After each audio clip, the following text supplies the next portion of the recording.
Observation 1 is the resolution analysis. Sub 1A is the resolution. The United States federal government should establish rules of engagement governing its use of offensive cyber warfare. The B supported definitions. The one definition that we will be defining is that military directives or rules of engagement, which are military directives of when to attack. That's the authorization to use criterion. It should apply to policy option. Is a call to action mean that's a policy round? That means the criterion of the debate round. Building that benefits is most fair means lost most equitable round for both sides of the debate round. Regarding the advantages and disadvantages of the plan text, that's the authorization through the background. The A supports that Russia and China and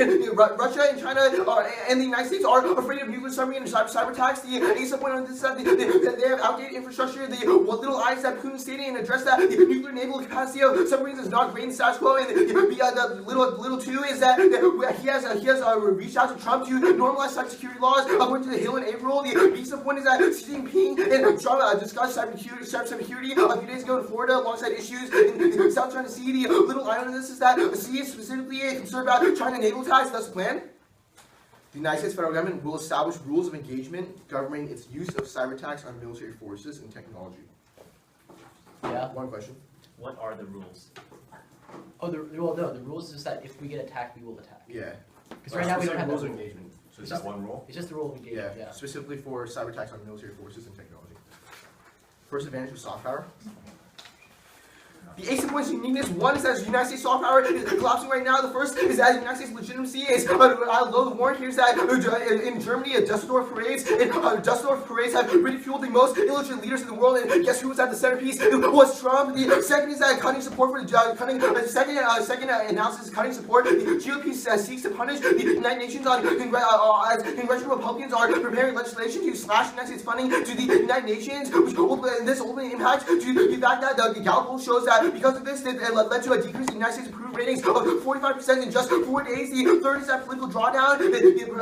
Precisely, the United States has been signaling a drawdown in soft power and has been internally suppressing global influence. The A supports isolation policies. The warrant here is that the Mexican Foreign Affairs Secretary has rejected Trump's immigration wall reform, which will only let you poor United States relations with them. And B supports the United States international programs are infamous because of torture from the CIA, and thus the state-run Chinese news program Xinhua stated that the United States is not a super role model now and is not qualified to judge on human rights, which is problematic. The fourth argument under uniqueness is that the soft power is key to hegemony. The soft power maintains basing rights, and in addition, NATO defense shields in the United States, nuclear weapons in Europe, the Middle East, Southeast Asia, all these places are because we maintain positive relations with the countries. These nations don't want to help their enemies. Thus the links. First, that the United States will be an international leader. It shows that the United States is working with other countries to establish rules of engagement that all these countries are talking about right now, but they need to establish some rules of engagement. And thus, the warrant here is that the OECD studies show that the United States is most successful when willing to cooperate on foreign affairs, indicating effective cooperation and negotiation is key to reversing trends in the United States failure in sustaining diplomacy. The second is the efficacy of diplomacy. The warrant here is that the United States security in Japan has been prevented all-out war in the Asian Pacific because faith in the United States military retaliation has prevented Japan prolife, which shows how the United States creating international agreements sustains influence and prevents large conflicts. The third is that spotlights the international policies. We revitalize internal and political perception of the United States international policies, which are low in the status quo, which means that the United States credibility doesn't drop, and the United States credibility, the credibility doesn't collapse. Thus, the impacts.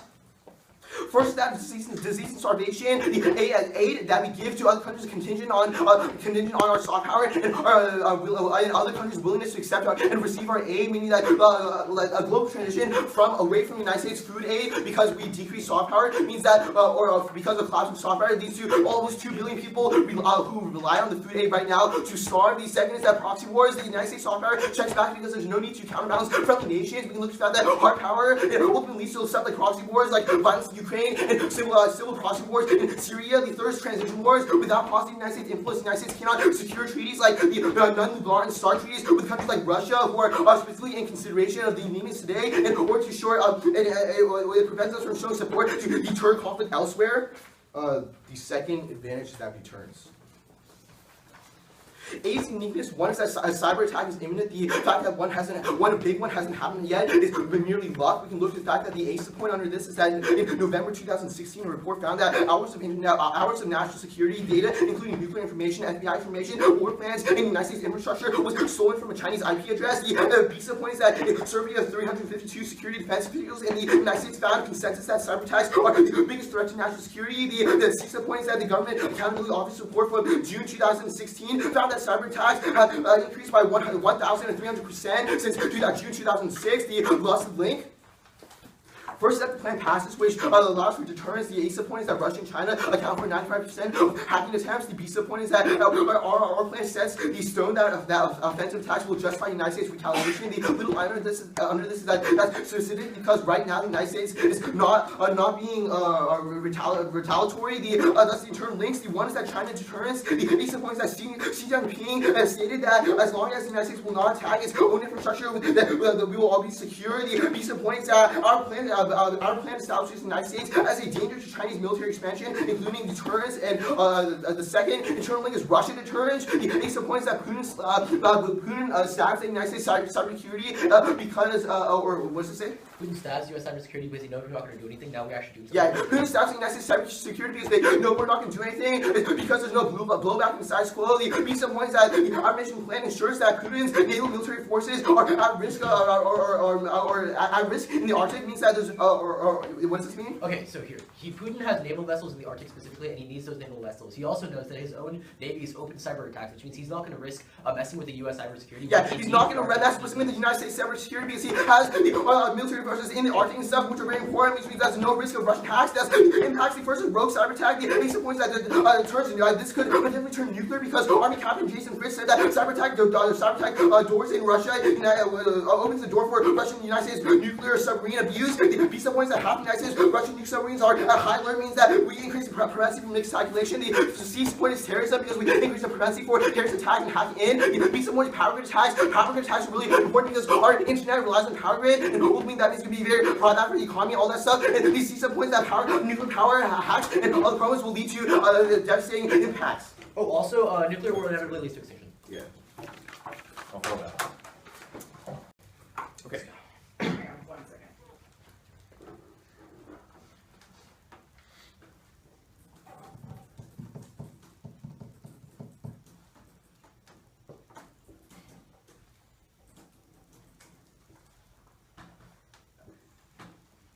Everyone good? Okay.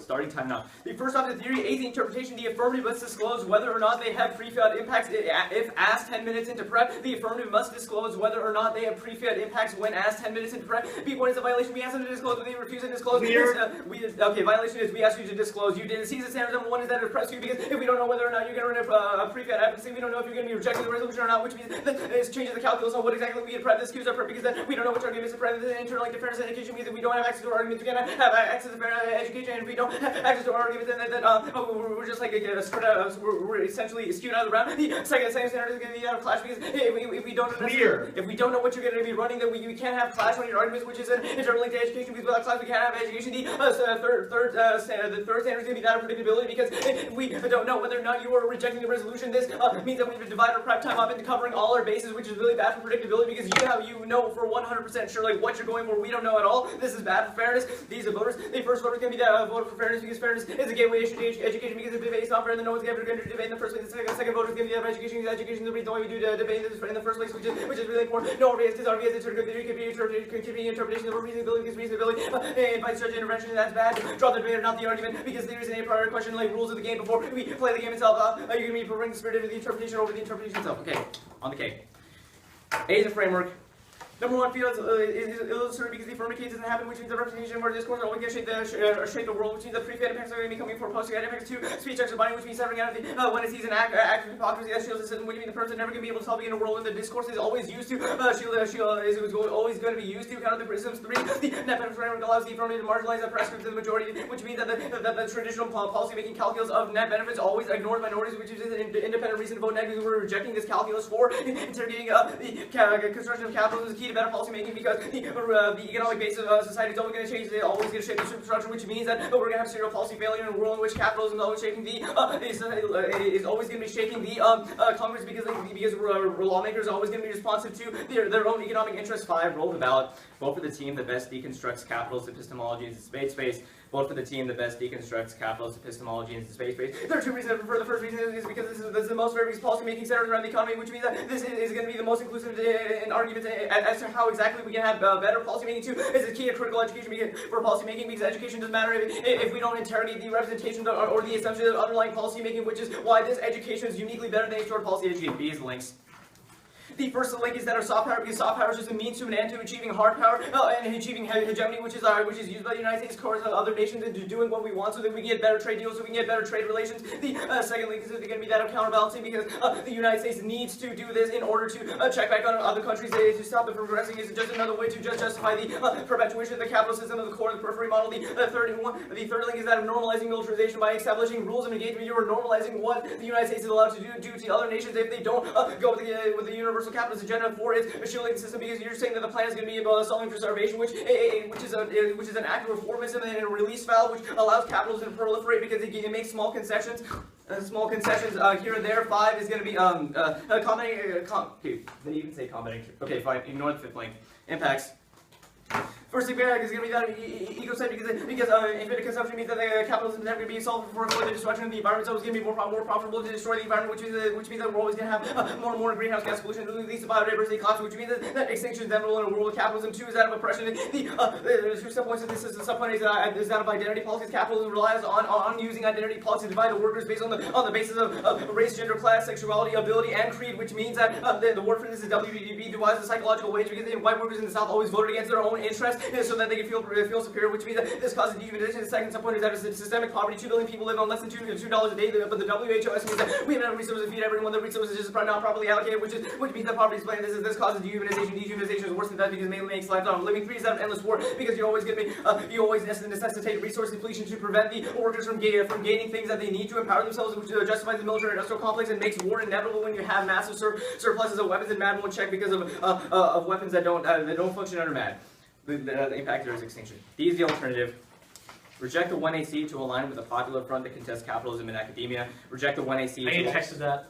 Arnold will give it to you unconditional. 005 says academia is key to policy change. The point is solvency. Number 1 is critical rupture. We're disrupting the normal traditional calculus that allows capitalism to fluctuate to perpetuate itself, which is why the leads me to the second solvency point, which is the winning ideology. The ballot is specifically key in this round because our solvency is linear. We need to win this round so that we can probably go into Elam's and continue the proliferation of the anti-capitalist identity. The third alternative, third point under solvency is that even 10-minute conversation can create empathy. This is according to UC Berkeley.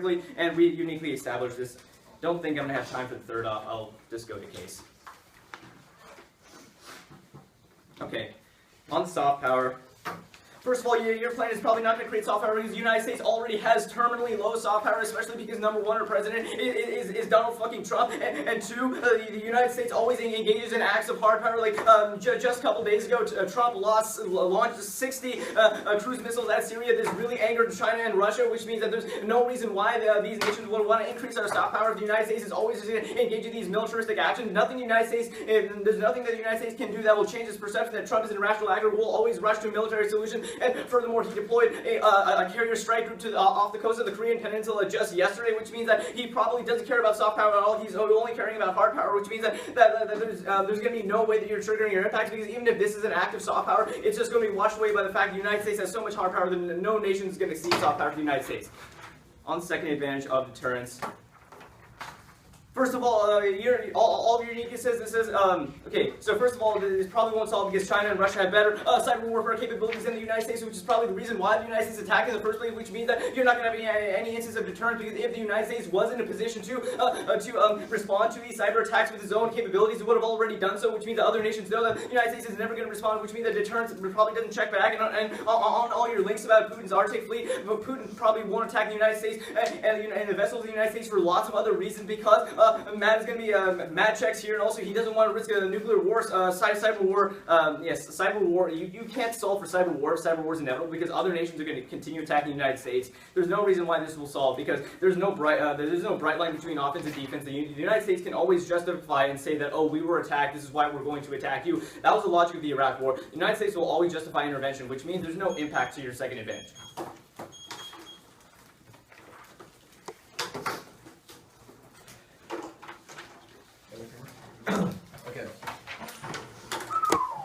Okay, we're going to be going theory,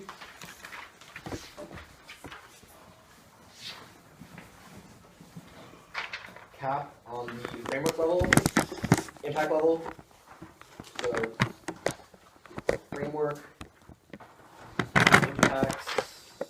Do you think I'm going to be needing a new sheet? I'd recommend it.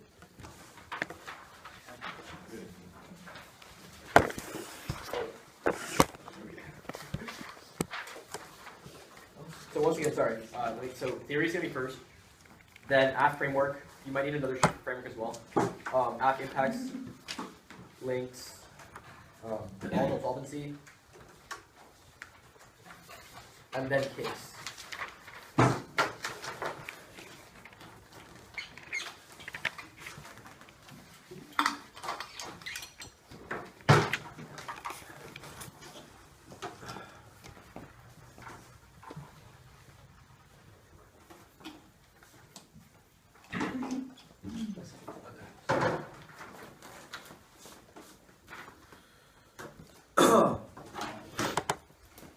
Is everyone ready? Can you just repeat the order one more time? Yeah, theory, framework, impacts, all solvency, all solvency, links, case. You need this? Is everyone good? First on the counter-interpretation, no, this affirmation does not need to disclose that there's no pre-fiat impacts. Once again, the affirmation does not need to disclose, and there's no pre-fiat impacts on the violation. They say that the affirmation must disclose, and that pre-fiat impact, there's literally no violation here because we literally do not have a pre-fiat impact. We do not have pre-fiat impact. They do not. Their interpretation is kind of bad because they say we must disclose we have pre-fiat. We do not have any pre-fiat, which means there's no violation on prep scheme. There's absolutely no prep scheme because turn there's actually affirmation prep scheme. We have to literally disclose what our strat is that forces us to try to think of our strat faster, which means that we're never actually going to prep a solid affirmation case, which means turn there's prep scheme for the affirmation that we have to disclose. The next time we talk about class, there is a lot of classes that may turn. You can probably turn class because them running criticism gets out a lot of class. We'll be talking this on framework. They say predictability. Turn predictability is bad because it decreases education rate. Predictability. If they do exactly what we're going to run, that's probably a word in which they would just no response. We wouldn't want to have the debate in the first place. They say, no fairness in education. First of all, on the counter say this first is real world education. At the point at which we are not being pre-fiat, there is literally no violation. Affirmation prep is going to be really key to education because we are 7 minutes of PMC office, which is where we actually get the topic specific education, which means that we're going to be outweighing on education. Education comes first for a few reasons. One, education lasts for a lifetime. Where fairness is only for 45 minutes. Also, fairness is arbitrary. Fairness has already been destroyed when we come to this round. We literally come from different school programs. Some school programs might have better, which means that this is also going to be really good. Also, this is not an offer or an issue. You should rather look at the function of the case. Also, be reasonable about this. They have to win every single standard in order for them to win the round because this is a one-shot kill stop for the day on the framework. First of all, policy is going to be good for one reason because policies can understand oppressive structures the same way that Malcolm was able to do prison debates. Means that policy structure is key because we have to understand the structure before we're able to go and break it down. The second argument is the state's inevitable, which means there's only a question of how we solve within the state. But then being able to see the political, we have things like Trump becoming president. That's the third standard is going to be that to see the political. The point at which the affirmation framework does not engage with the political system, they're never going to be able to solve. The fourth argument is the affirmation, the negation framework allows them to be utopian in the alternative, which is really bad because utopian alternatives kill intersectionality because we always think we've solved for everything, but even though we really haven't solved for the fifth argument is no state means that the state will be able to crush the movement, which means you have to always solve within the state. The sixth argument is that role playing is key to actors in the same way that Josh Seifert was able to lobby the DHE out of existence. All the reason why I prefer the affirmation framework on their framework. They say net benefit is bad because no minority actually net benefit is good because it takes into account all ontologies on a utilitarian benefit, which means there are worlds in which you value epistemology and deontology comes first. The same way that Heidegger was able to sit back in his ivory tower while Germans killed millions is the reason why you're going to be preferring utilitarianism. Also, they say cap is bad and the role of the best decrease for cap epistemology. We're going to be winning that capitalism is a very, very good thing on the impact level. Not right now. First First of all, they talk about even that stern capitalism's key to green energy. They can see the fact that we are already in a place point of no return, which means the only question of the best way to solve for these. And we argue that if you collapse capitalism right now, there's going to be no way that we're able to solve for the inherent ecocide in the system. Doesn't matter whether capitalism put us in this place in the first place. It's a question of how we solve now. And we believe capitalism is going to be able to solve. The first argument here is space. Capitalism is key to getting off the rock, which is the only way to avoid extinction. Next argument is capitalism is key to green energy. The same way that Exxon and Chevron, who are considered capitalist countries who went for capitalist companies who went for oil, are now shifting over to green energy policy. There's a unique reason why green energy and capitalism is uniquely key to solve back their impacts of ecocide on oppression. First argument here is turn capitalism allows for agency, because now you have a choice of what you want to do with your individuality. They say that a lot of people are in poverty, but you have to understand the fact that the fact of the matter, they're not going to be able to solve for this impact because they're not even going to be able to deconstruct capitalism. You can cross-apply our framework here. There is no way that they're going to be able to solve for poverty, or no way to solve for identity politics in a world in which they don't engage with the state. Also, look at the fact that capitalism is also good for capitalism, but also inevitable, which means it's only a world of how we resolve. It's only a question of how we resolve capitalism. Like, look at the fact that even the Icelandic Commonwealth fell into capitalism after 300 years of anarchism. Oh yeah. Okay. On the alt debate. Where's my alt sheet? Doesn't matter, I don't need it. Permutation, do the affirmation, and all non-committed parts of the alternative. Once again, do the affirmation, all non-committed parts of the alternative. The first part, permutation argument is going to be that of juxtaposition. Butler talks about juxtaposition, how we're able to put ideas together, and this is what Marx would want. He'd want an antithesis and antithesis in order to create a synthesis, which means that our permutation can be able to solve for the next argument. Active decidability, having state is a way that we're able to make decidable action rather than sit back and watch the world burn rather than taking action. Which is ethical decidability. And converse, the next argument is ethical acceptance, the way that we're able to accept people into our coalition, the way that we're able to accept people into our coalition is key, which means the permutation is key to building coalition. The next argument is that this is a double bind. Either the alternative can no perms like they said about is key, so they can go into prelims. The argument here is that they should be going into prelims even if you buy that capitalism bad thing. You can deconstruct it on the perm. On the link level, it doesn't matter if we link because we're going to be arguing capitalism is a really good thing. On the case, how much time do I have left? Okay, I have a little bit of time. So I might be going back on the K later. Sorry. Okay. On the non-uniques, on the first advantage. Oh, also, quick framing. If we're going to be winning that death is a prior question to value to life, because if you are dead, you cannot have value to life. Also, death is 100% irreversible, which means that if we can prove to you that we're able to resolve things like extinction and resolve things like death, which they can see, that's going to be a word in which you prefer the affirmation. Because even to question value to life and even to engage whether one person has value to life or not, that's the person has to have life first. Also, quickly on the K impacts, they say no value to life. Our argument here is that only word in which there is no value to life is a word in which you can imagine someone having no value to life. We set the value to life as the affirmation at 100%. The only word in which you can, the only word in which there is no value to life to people is when you prescribe it to them, which is going to be really bad. Also, they say soft power is permanently though. That's not a reason why we can't still engage in diplomatic action. They conceive the link and impact chain, specifically talking about how we are able to do things like decrease death and starvation. Also, you can accept the fact that we're able to decrease death and starvation, which is another unique way that capitalism is able to solve back for its issues. You have to understand that capitalism has set us in this condition, but how are we going to be able to break out of it? Only through capitalism, which is why the impact chain specifically apply. There are non-uniques. There are a reason why you can extend the entirety of the link scenario where we spotlight international politics, how we increase the efficacy of diplomacy, and how we are going to be acting as an international leader. The non-uniques are non-responsive to the link change, which means that we still get access to the entirety of our impacts about death and starvation. Specifically when they're critiquing capitalism, they don't answer the fact that we're actually able to help a lot of people who are dying and starving because of the capitalistic system. That means they're not going to be winning the cat debate because we're proving that it's a better way to solve within itself. On the ad too, they say there's no solvency because they have better scientific knowledge. They are conceding the fact that the reason why they're actually attacking us right now is because we are not attacking back. That's the reason why we're passing the affirmation plan. They are conceding too much on the second advantage for them to win. They say others will attack, but they concede the fact that 95% of cyber attacks are from China and Russia. They say math checks back, but they can see the fact that only half of the nuclear submarines that the US and Russia have are on high alert, which means it's not a question of math, it's a question of miscalculation, and that is where we're going to be winning the extinction scenario. That means that at the point in which the affirmation is able to resolve this extinction scenario, that's going to be a word in which you prefer the capitalistic epistemology. Also, look at the fact that policy making is always going to come first. There's like a bunch of places that you can vote on the criticism, you can vote on the framework. When we isolate that policy making comes first, you can vote on the alternative, even if you buy their impacts, because of the fact that we're able to create coalitions. You can also vote on the impact terms, that capitalism is just a good thing in general, because we're able to fix the problems that capitalism created. It's not a question of root cause, it's a question of who can solve best. Thank you. Yeah.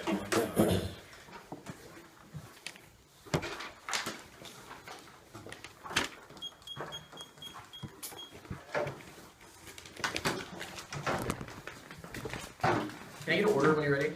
I'll give you the order when I'm ready. Thank you.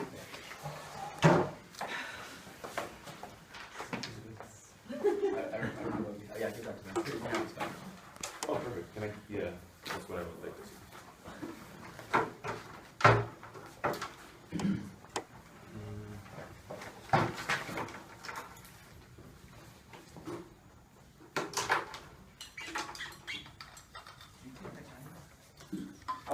Yeah, I did have it done. Okay, that's fine.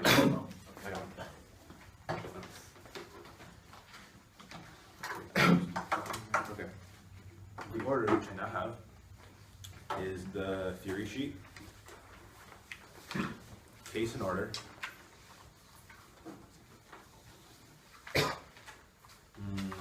K framework,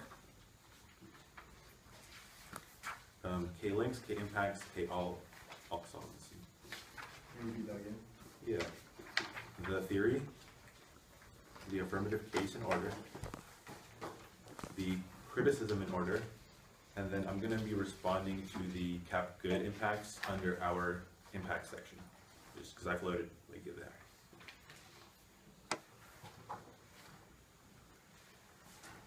Is everyone good?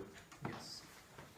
On the interpretation, they can see a couple of things. First of all, you're going to be extending the fact that our interpretation specifically says that the FMS disclose whether or not they have pre-fiat or post-fiat impacts. This is a reason as to why you're going to be pulling the trigger and voting on the theory shell, because their counter interpretation says they don't need to disclose if they don't have post-fiat impacts. However, our theory shell specifically says that you need to disclose whether or not you have post-fiat impacts or whether or not you have pre-fiat impacts, which is a reason as to why they still trigger all the abuse scenarios with our standards. If you go to the standards debate, you're going to be extending the internal link story on the fairness. Our example of the preps specifically in the education, they're telling you that disclosure means worse draft for the affirmative. We're going to be making the argument that this is actually worse draft for the negation in a world in which they simply have to disclose whether or not they have fiat. This is not to take out to all of their strategy, but however, it is a takeout to all of our strategy, because that means that we have to combat not only the pre-fiat but the post-fiat, which means that we have to allocate our 20 minutes of prep time in a variety of ways in which they don't. Yeah. Not disclosing kills depth. Not disclosing kills depth, which means that they are uniquely killing the education of this debate. If you go to the second standard of clash, they have a very weak response to tell you that we're running a K, which is an instance of clash. This is a defensive response, which means that they get no actual offense off of this, which means you're going to be extending the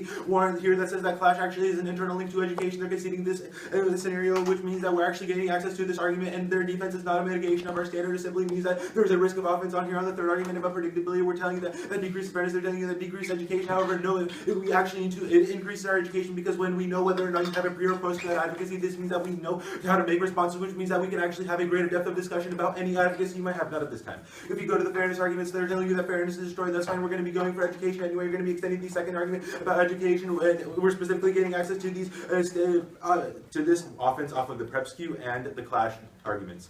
They're telling you that they have a counter standard of real world education. However, they provide no actual reasons as to why this goes into education. They also tell you how this leaks specifically into the counter interpretation, which means you're not going to be doing that work for them. I'll go on to the argument that we tell you no RBIs, they get no access to RBIs, which means that this is not a unique reason to vote for the affirmative. Also, going to be referring our reason as to why competing interpretations come first. They're telling you reasonability, that we need to win on standards. No, we do not. We need to win on standards, because if we're telling you that there's a risk of offense and this is enough abuse for you to pull the trigger and vote for the neg, you're also going to be extending the drop the debater arguments. They're telling you it's not a priority. That's fine. However, dropping the debater means that you have to drop their plan text, which means that you're dropping their offense. Yeah. If you had disclosed you're defending fiat, you could find a better case. If they disclosed that they're defending fiat, we wouldn't have to run a K. No.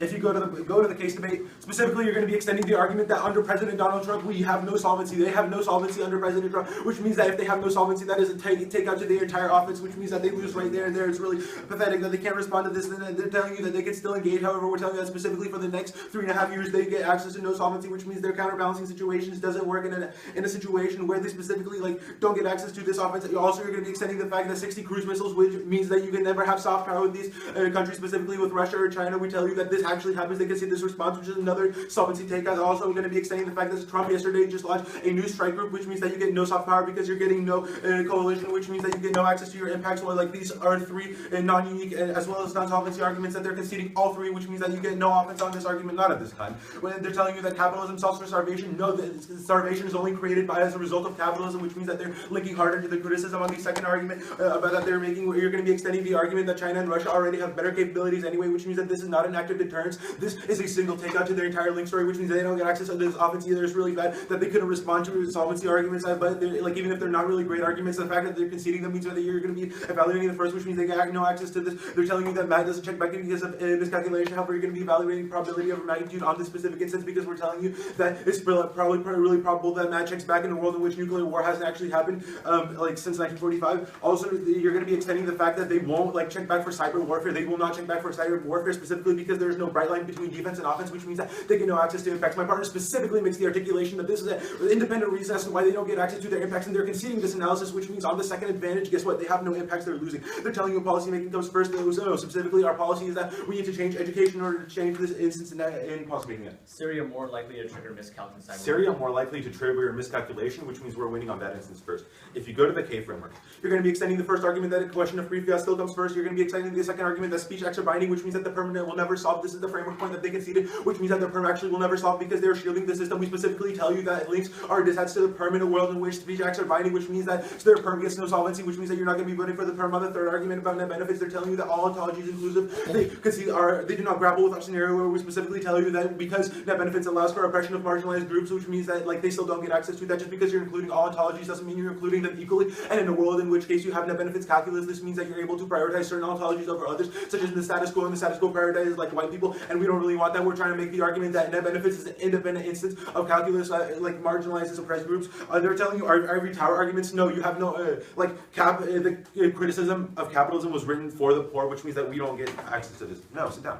On the role of the value, you're going to be extending the first argument of fairness. You're also going to be specifically extending the second argument of K literature, and that's why this is an important instance. They're telling you that policy structure. We're telling you that revolt is our form of politics, which means that we meet this. They're also telling you state is inevitable. That's fine. We're telling you that we're working within the state to change policy, but through academia, which means we get access to this. They're telling you see the political no. We're specifically trying to incite politics. They're telling you that we're not engaging the state, which means we'll never solve. We tell you that rejection of the state is specifically key for the movement to solve it. They're conceding that framework point. This means that they don't get access to this. They're telling you utopian all. They specifically concede our solvency point that says that, like Giroux says, that we need to break down capitalism before we can imagine an alternative. We're not even advocating for an alternative. That's not our solvency. They should have done a better job reading like our solvency. And they're telling you that like the state can crash the movement. We're telling you that rejection of the state is specifically key. Go to the link. You're going to be extending every single link. They concede every single link. Go to the impacts. They're telling you that capitalism is key to green energy. That's not true, specifically because we tell you that the mode of consumption means that green technology will never be able to solve for this. They specifically concede this. Also, green technology is currently most subsidized by the federal government, which is an instance in which capitalism doesn't actually propagate green technology, which means that capitalism is actually worse for the environment, which means that voting neg is the only way to end this extinction scenario. They have conceded this extinction scenario on the issue of oppression. They're conceding the fact that it creates identity politics, which is dehumanizing. They're telling you we don't solve because we don't need the state. That's not true. They're still increasing in senseless poverty. They're also conceding the third impact, which is that of endless war. They're conceding that extinction scenario entirely. They're telling you get off the rock. However, get off the rock logic, it means that this system will just perpetuate itself and happen again, and we'll have poverty just on a different rock. If you go to the alternative, the perm doesn't work. First of all, because they can see the framework point that says that the perm will never solve, which means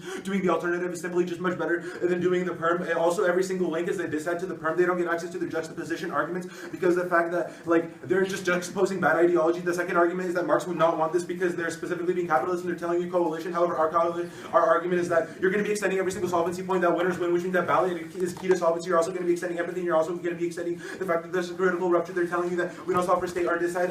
This is a dissent to the perm. They're telling you that like death is a pride question. That's fine. We're winning extinction scenarios. As they're telling you that capitalism actually destroys value to life. Well, extension. Okay.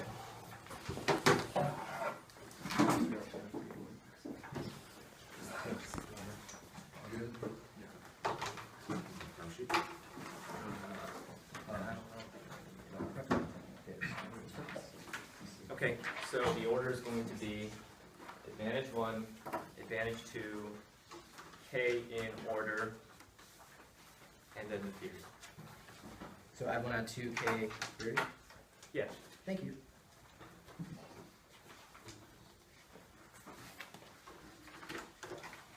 Everyone ready? Yeah.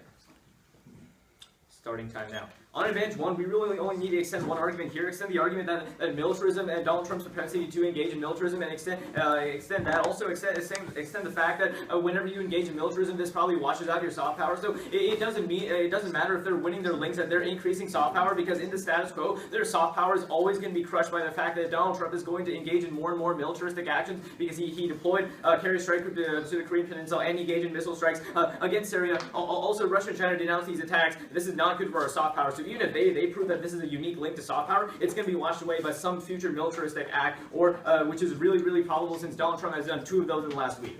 This is a takeout to all of their impacts on the first advantage. On the second advantage, there are a couple of reasons why they don't get access to their impact scenario. Even if they're telling you that they're winning their link scenario, they're still not going to get access to their impact because, number one, we tell you that the United States doesn't have a deterrent capability because China and Russia just have better cyber capabilities than the United States, which means that their entire thing about deterrence is not going to check back, which means they probably can't solve for the impacts that they talk about. But furthermore, we're going to make the argument that a miscalculation is probably going to happen anyway in a world where Donald Trump is just launching more and more militaristic strikes. They don't really respond to this logic, which means that they don't get access to their impacts because even if they solve for a miscalculation in this one instance, they're not going to be able to solve for miscalculation in the other instances because Donald Trump is president. Okay, on the case. Wait, you're going to extend that there's no bright line in cyber offense, which means also extend that there's no bright line in cyber offense, meaning that the United States can just justify a cyber attack against any country. So they don't get so they don't get access to their impacts. On the criticism. Okay, go to the roll of the ballot arguments.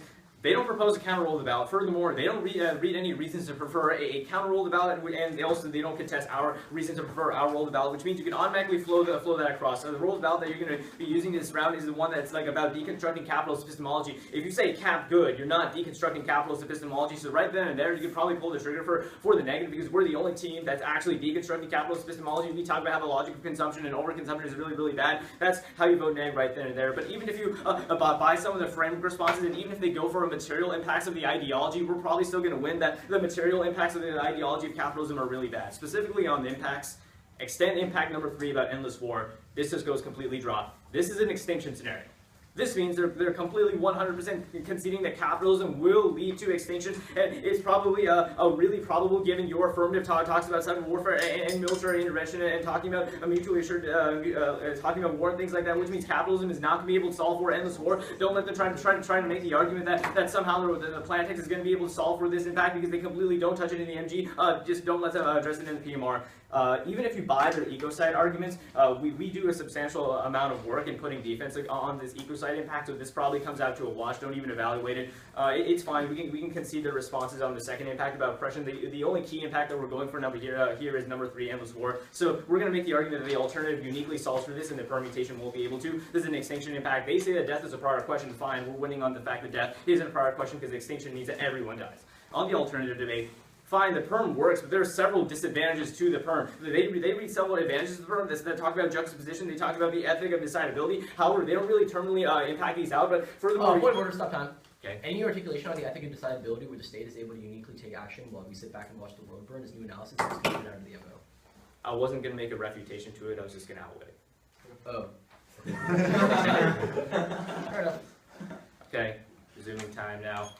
We're going to make the argument that the links and the disadvantages to the perm are probably going to outweigh any sort of net benefits that they have to the perm. But the biggest disadvantage to the perm is the idea that the ballot is key, because unless you vote for the capitalism criticism, you're saying that the cap is not legitimate in this specific debate space. Essentially, you're going to be footnoting the movement by voting for the permutation, which is an entire takeout to the any net benefit to the perm, because by not voting for the K, the alternative has zero solvency, which means that the Plantex can't solve for anything. And they concede this in the framing of the LOC.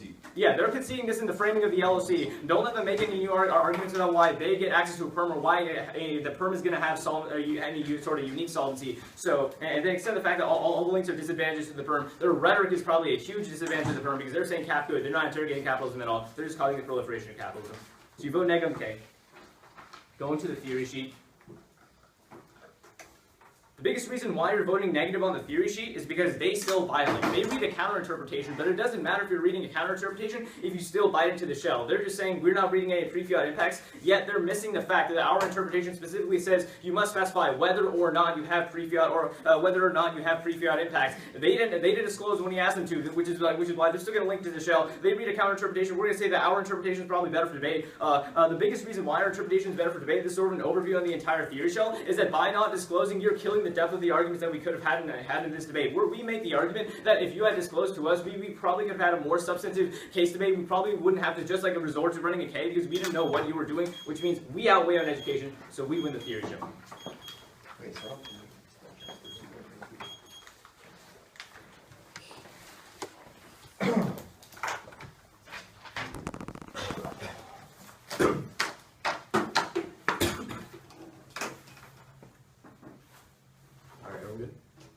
Going to be a quick overview on top, and then Kind of like their voting issues, like the theory stuff, and then how we win it, the criticism and the case. You want to see full deal? Sure, if you want. I'm ready. We will be winning on capitalism because they concede too much on the impact level. And that is why we're going to be saying that capitalism is good and it results in all the turns that we make there. Let's go into theory first. They try to say that we violate on theory, but remember, they concede the fact that, Judge, you have to be reasonable here. There's no articulated reviews because we literally don't have any pre-fiat implications. And in addition, you have to acknowledge the fact that this theory shows a one-shot kill, meaning that you have to be reasonable. It's a no-risk offense. It's literally no-risk offense for them. And in addition, they concede the fact that we make a lot of framing here. We, first of all, make the frame that education comes over fairness, so you'll be weighing our turns before their standards, and in addition, epistemology always comes first, so it's a question of capitalism, not this. Yeah. Let's go on the theory, like on the standards. Saying that the question of capitalism comes before in-round education is definitely new articulation. We're literally just extending your framework. Yeah, like this is your framework. That's not. You made the analysis that epistemology comes first, right? We're just saying sure, which means your theory is not a voting issue. If we win capitalism, it's good epistemology. I'm sure it's under consideration. Okay, sweet. Restarting time now. We can extend across the turns where we should talk about how you make us think of our strat faster, which ultimately kills education. And in addition, you can see the turn that the criticism actually is not just defense, it decreases clash because we don't have arguments against it. And in addition, you can look to the fact that your predictability is really bad because then we can't even have a debate. Next one to the voter level, they concede that fairness is arbitrary and education is for a lifetime, meaning that we have to look towards the real world education that we get from case rather than this. And they concede that it's not a priori either. And in addition, they concede reasonability, meaning that you won't be able to vote on theory. Next, going to the K. They try to say that the role of ballots is to deconstruct capitalism epistemology, but they don't counter my partner's response. And he said that we have to understand the best epistemology to capitalism, and that is the role of ballots. So we have to win that capital is good, and that means that we'll be winning that. And yeah, that's why we win that capitalism is a good epistemology. Yeah, but like if we win the impact level of the debate, their role of the ballot goes away. Yeah, if we win the impact level of the debate, then their role of ballot goes away because we are saying that all their the capitalism actually is a good thing. Next, let's go into the impact level. They concede too much here. First of all, they can see that technology solves because CAP allows accessibility to green technology, which ultimately resolves the ecocide stuff. Because we can look to the warrants that we provide, like how Exxon used to use oil, but now it's transitioning to green energy and stuff. In addition, we can only question what we can do now. It's not a question of how the capitalism system constructed it, but we can look to the fact that capitalism is resolving itself now. And furthermore, they can see the fact that capitalism is key to agency because under a capitalist system, we have the choice of what I can do, what you can do, and ultimately that's why it leads to agency. Furthermore, the biggest thing is that they concede that capitalism is inevitable. They concede that capitalism is inevitable. That means that they don't have access to the third impact, which is the only impact that they go for. They don't have access to endless war because they concede that capitalism is inevitable. Anything else? Yeah, so on the text laws, they say government's funding it, which means it's not companies. Dude, they literally make the analysis that government, the state, and capitalism is together. Yeah, they make the analysis that state and capitalism together mean that ultimately tech will solve for this. Let's go on to the framing a little bit. They try to say that value of life comes first and stuff, but remember, they concede my partner's analysis in which he talks about you only can have zero value of life if you prescribe value of life to someone. And that is going to be a key impact here, and that's why you'll be weighing death arguments on case over this. And in addition, let's go into the perm.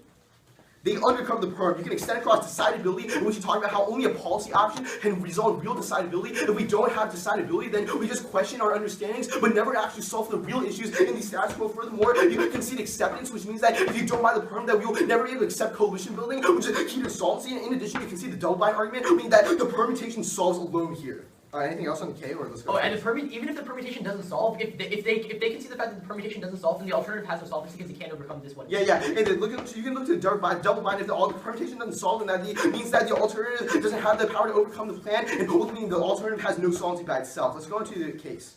I just say spend more time with capital impacts. Or nah, the other case.